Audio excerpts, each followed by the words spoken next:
ठाणे महानगरपालिकेचं बिगुल वाजायला आता सुरुवात झालेली आहे। आज आपण सध्या ठाणे महानगरपालिका नौपडा कोपरी प्रभाग समिती या ठिकाणी आहोत। याच ठिकाणी पाहायला गेलं तर नामांकन निर्देशन जे आहे ते स्वीकारण्याचं काम ठाणे महानगरपालिका प्रभाग समिती या ठिकाणी सुरुवात झालेली आहे। नौपडा कोपरी प्रभाग समिती या ठिकाणी जे उमेदवार आहेत 19, 20, 21, 22 या प्रभागातले सर्वच अर्ज जे आहेत ते उमेदवाराचे स्वीकारण्याचं काम ठाणे महानगरपालिकेकडून सुरुवात झालेली आहे। पाहायला गेलं तर आज दिनांक 23 डिसेंबर ते 30 डिसेंबरपर्यंत हे नामांकन स्वीकारले जाणार। तसेच 31 डिसेंबरला नामांकनाची छाननी असणार आहे। त्याचबरोबर पाहायला गेलं तर माघार घेण्याची तारीख जी आहे ते 2 जानेवारी रोजी असणार आहे। निवडणुकीचं चिन्ह वाटप आणि अंतिम उमेदवार यादी 3 जानेवारीपर्यंत असणार आहे। पाहिलं तर मतदानाचं 15 जानेवारीला मतदान होणार आहे, तर 16 तारखेला जो आहे तो मतमोजणी असणार आहे, निकाल असणार आहे। त्यामुळे नक्कीच सर्वांचं लक्ष लागले ते ठाणे महानगरपालिकेच्या 131 नगरसेवकांमध्ये कोणाची ताकद असणार आहे हे देखील पाहणं गरजेचं राहणार आहे। मात्र सध्या तरी भाजप असेल या शिवसेना असेल यांच्यामध्ये अजून देखील बैठका सुरू आहेत।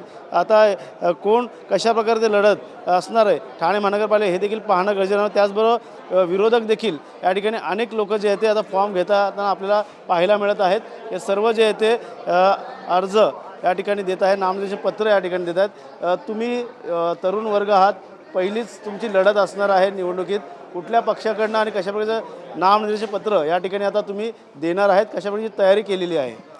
प्रभाग क्रमांक 19, 20, 21, 22 ह्या प्रभागातली आज फॉर्म वाटपचा कार्यक्रम इथे चालू आहे। आम्ही उद्धव बाळासाहेब ठाकरे पक्षाच्या वतीने मी अनुसूचित महिला जातीचा आणि ओपन महिलाचा ड असे 2 फॉर्म घ्यायला मी आलेलो आहे। आज गेली 20 वर्ष सामाजिक, सांस्कृतिक, शैक्षणिक कार्य हे गेली प्रभागात सर्व नागरिकांसाठी करत असताना आज मला एक अपेक्षा आहे की पुढे जाऊन आमच्याकडनं जी सेवा होत आहेत तर जनतेने आम्हाला त्याचा प्रतिसाद द्यावा, म्हणून एक उमेदवार म्हणून मी आज इथे उपस्थित आहे आणि ह्याचा मी जास्तीत जास्त लाभ घेईल आणि लोकांची सेवा करेल। आमच्याबरोबर लोकांची सेवा करण्यासाठी अनेक लोक जे आहेत ते इच्छुक आहेत, तुम्ही देखील इच्छुक आहात। कसं बघतात, आजच कुठंतरी दोन्ही बंधूंचं मनोमिलन पाहायला मिळणार आहे, युतीची घोषणा होणार आहे? नाही, युती कार्यकर्त्यांची कधीच झालेली आहे। आज सन्माननीय उद्धवसाहेब, राजसाहेब हे आता पत्रकार परिषद घेऊन ती जाहीर करतील, पण मुंबई असू दे, ठाणा, नाशिक, कल्याण, डोंबिवली कुठेही असू दे, ज्या टायमाला मराठीच्या मुद्द्यावरती हे दोन्ही भाऊ एकत्र आले तेव्हाच खऱ्या अर्थाने कार्यकर्ता खुश झालेला आहे, कार्यकर्त्याच्या मनातला विजय पण झालेला आहे। आता याची प्रचिती महानगरपालिकेमध्ये नक्की येईल, कारण महाराष्ट्राला दोघा भावांची गरज आहे आणि ठाकरे हे कधी वेगळे नव्हते। दोघांनाही सन्माननीय शिवसेना प्रमुख, वंदनीय शिवसेना प्रमुख बाळासाहेब ठाकरे यांचा दोघांनाही आशीर्वाद आहे। दोघांच्याही पठीत हे दोघंही त्यांच्याच पठीत तयार झालेले आहेत। त्याच्यामुळे आज ती राऊतसाहेब बोलल्याप्रमाणे वाजत गाजत त्याचा आज जाहीररित्या ते डिक्लेअर करतील दोघांची युती आहे आणि कार्यकर्त्याच्या मनामध्ये जे आहे ते दोघांनी ठरवलेलं आहे। नक्कीच काही जण आहेत, तुम्ही कुठून इच्छुक आहात? पाहायला गेलं तर एकदम तयारी गेल्या अनेक वर्षापासून करतायत। 2 ते 3 वर्ष झाली महानगरपालिकेमध्ये कुठंतरी प्रशासकीय राजवट होती, कुठेतरी उमेदवार नव्हते, प्रतिनिधी नव्हते, त्यामुळे कुठेतरी अनेक समस्येला भेडसावत होते। नाही, कसं आहे की आता सध्या प्रशासनाचं राज्य होतं गेले 2-3 वर्ष, पण शेवटी कसं असतं, लोकनियुक्त जे नगरसेवक असतात त्यांचा अंकुश हा प्रशासनावर राहिलाच पाहिजे।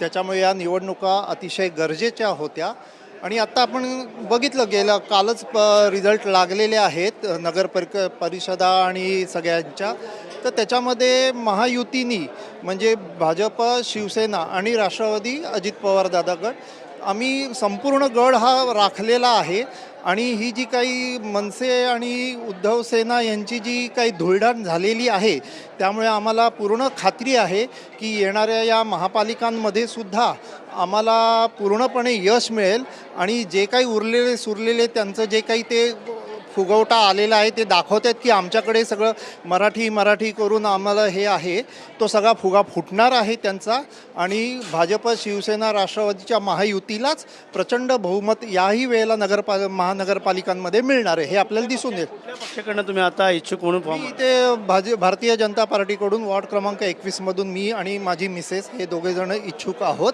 आता तिकीट पक्ष कोणाला देईल ते पक्षावर आहे, परंतु आम्ही सगळे कार्यकर्ते जोमाने कामाला लागलेलो आहोत आणि येणारा विजय हा महायुतीचाच असणार आहे। संजय राऊतांचं म्हणणं आहे तेच बटन तीच ईव्हीएम मशीन, त्यामुळे कुठेतरी आरोप प्रत्यारोप. हे बघा, अनेक मोठ्या नेत्यांनी सुद्धा संजय राऊतांबद्दल कॉमेंट्स केलेली आहेत.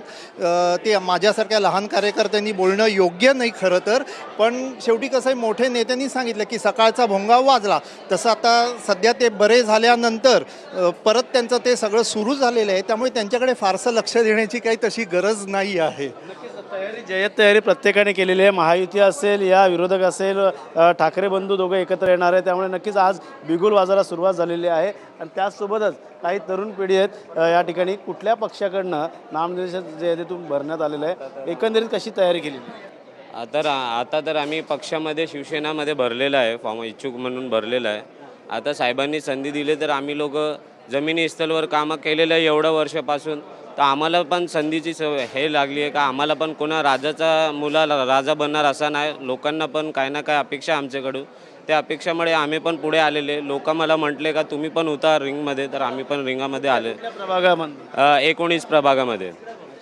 प्रभाग म्हणजे खासदार नरेश म्हस्के यांच्या वॉर्डातनं त्या ठिकाणी फॉर्म भरलेला. का वाटतं नरेश म्हस्के यांच्या पुत्राला देखील त्या ठिकाणं आता तिकीट देण्यासाठी त्यांची देखील तयारी सुरू झाली.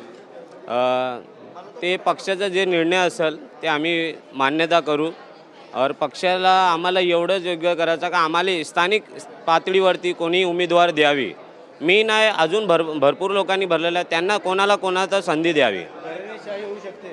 नाही, घराणेशाही नाही, ही लोकशाही आहे. लोकशाहीमध्ये सर्वांना बोलायचा. बाबासाहेब आंबेडकरनं आम्हाला संविधान दिलं, अधिकार दिलेला. अधिकारमुळे आम्ही सगळे पक्ष उमेदवार सगळ्या लोकांनी ते आम्ही सगळे लोकांना आम्ही म्हणतात का साहेब कोणा दुसऱ्या लोकांना या स्थानिक पातळीवरती तुम्ही उमेदवार द्यावी, असं आमची साहेबांना विनंती आहे पक्षप्रमुखला. नक्कीच पाहायला गेलं तर या ठिकाणी सरळ निवडणूक अधिकारी जे असेल, कर्मचारी जे पूर्ण कामाला लागलेले आहेत. आणि 30 तारखेपर्यंत हे नामनिर्देशन पत्र स्वीकारले जाणार आहे. त्यानंतर छाननी असणार आहे. त्यानंतर पाहायला गेलं तर कोण इच्छुक आणि कोण या ठिकाणी ज्या पद्धतीने फॉर्म भरतं त्यांच्या देखील या ठिकाणी छाननी कशाप्रकारे होईल हे देखील पाहणं गरजेचं. मात्र सध्या तरी ठाणे महानगरपालिकेचं निवडणुकीचं बिगुल वाजायला सुरुवात झालेली आहे. आणि कर्मचारी जे आहेत ते या ठिकाणी कामाला लागलेले आहेत. आणि गेल्या 2 ते 3 वर्ष रखडलेल्या महानगरपालिकेकडे आता पुन्हा लोकप्रतिनिधी कशाप्रकारे काम करणार आणि येणाऱ्या महानगरपालिकेमध्ये कोणाचा भगवा झेंडा फडकेल याकडे सर्वांचं लक्ष लागलं आहे. मात्र सध्या तरी ठाणे महानगरपालिकेमध्ये 131 प्रभाग आहे, 131 नगरसेवक आहे आणि 33 प्रभाग आहे. आणि या 33 प्रभागामध्ये 131 नगरसेवकाची लढत ही पाहायला आपल्याला मिळणार आहे. कॅमेरा अथर्वसह गणेश सुराट, TV9 मराठी, ठाणे.